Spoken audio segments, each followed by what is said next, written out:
Hello, my fellow readers. Today I'm going to mostly be talking about The Haunted Bookstore Gateway to a Parallel Universe Volume 2 by Shino Bumaro. But I also picked up the manga, so I'll quickly just, manga volume 1 I should say, so I'll quickly just like make some comments about this because I wanted to compare it, especially as I was getting close to reading volume 2. I wanted to give this a try. And I mean, overall, this was good. I will say, honestly, I'm glad that I read the light novel.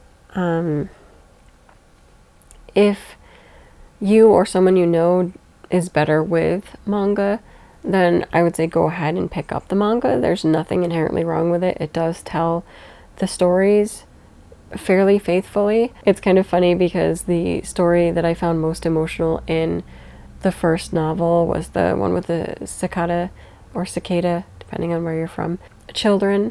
And I was like, well, I've dealt with it. That won't make me sad if it's in this one. Because at first I didn't think it would show up in here, but then it was.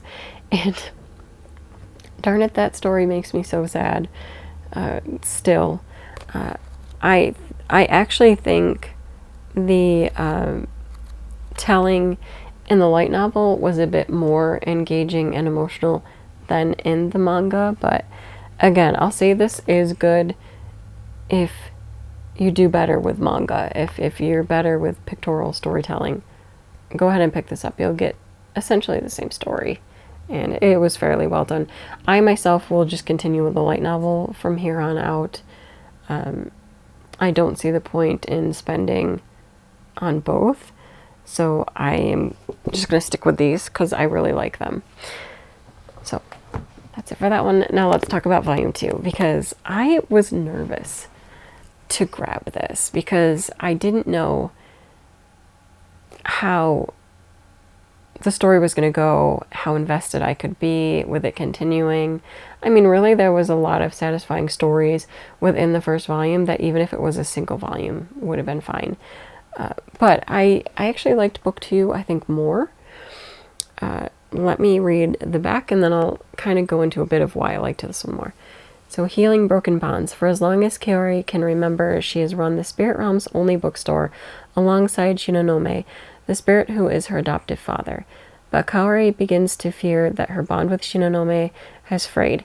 He's keeping secrets from her, and they have something to do with his mysterious friend, the storyteller Tamaki. Worse, Kaori finds herself questioning the purpose of the bookstore itself. What if the stories she and her father bring to the spirit realm are doing more harm than good?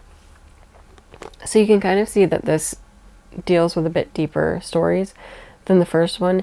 In the first one, we really get just the introduction of all the characters and how we can sort of see their roles playing out. Like you do get that all established, like in that first volume.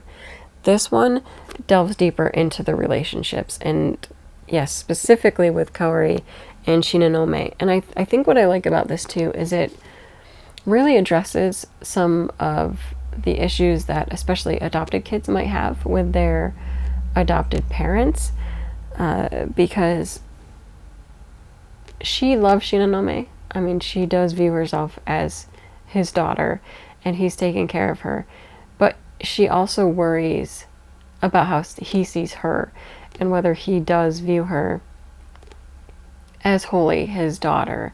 So she's done a lot to try to be there for him and show how deserving she is.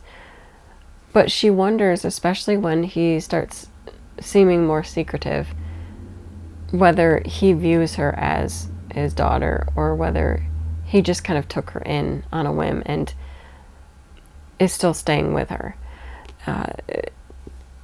And it really carries throughout this one because he disappears, and one, she wants to find where he is and where he went to, but then two, she's kind of crushed because she honestly feels almost abandoned, and she doesn't understand why he won't communicate with her. And I think how when she finally runs into him and has a talking through with him. Other stuff happens after this, so, which I don't want to get into because I think that's huge spoiler territories for the volume. But in her actual meeting with him, it's very sweet and emotional when he admits to her what he's doing and why it's so important to him. And they have a great like bonding moment, and it's very, very sweet.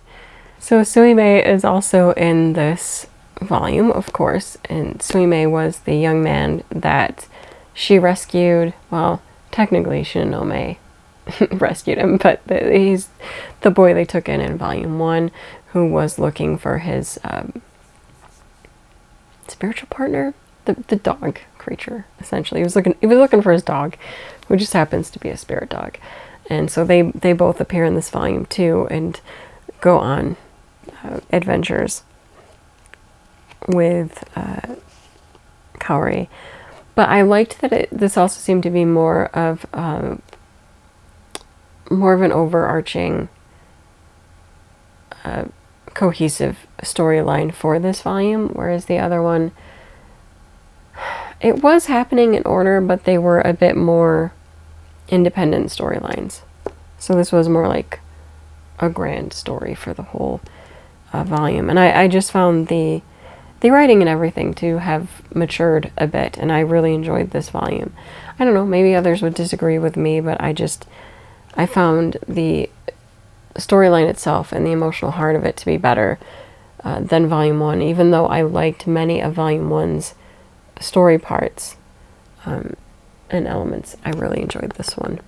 I should say, I mean, I'm not going to get into what the story is, but there is a part of the story in here that is specifically on Suimei and Suimei's past, which I really liked getting to see that too, because there was a lot that was kind of told about Suimei in volume 1.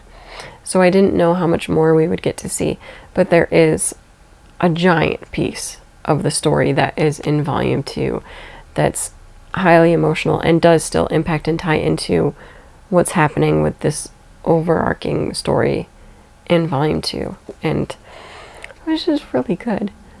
Like thinking back, I just really enjoyed this one. There wasn't a point when I was reading it that I was like, ugh, I just gotta drop this. It was more like, wow, I like this better than that first volume. I'm glad I stuck with the story. And I think I have volume 3 already as well, so I will be continuing with the story, at least volume 3. There might be 3 and 4. I will be continuing with this story because I like it, and I think that this one got better, and so I'm kind of hoping that volume 3 gets better than this one, or stays on par, would be fine too.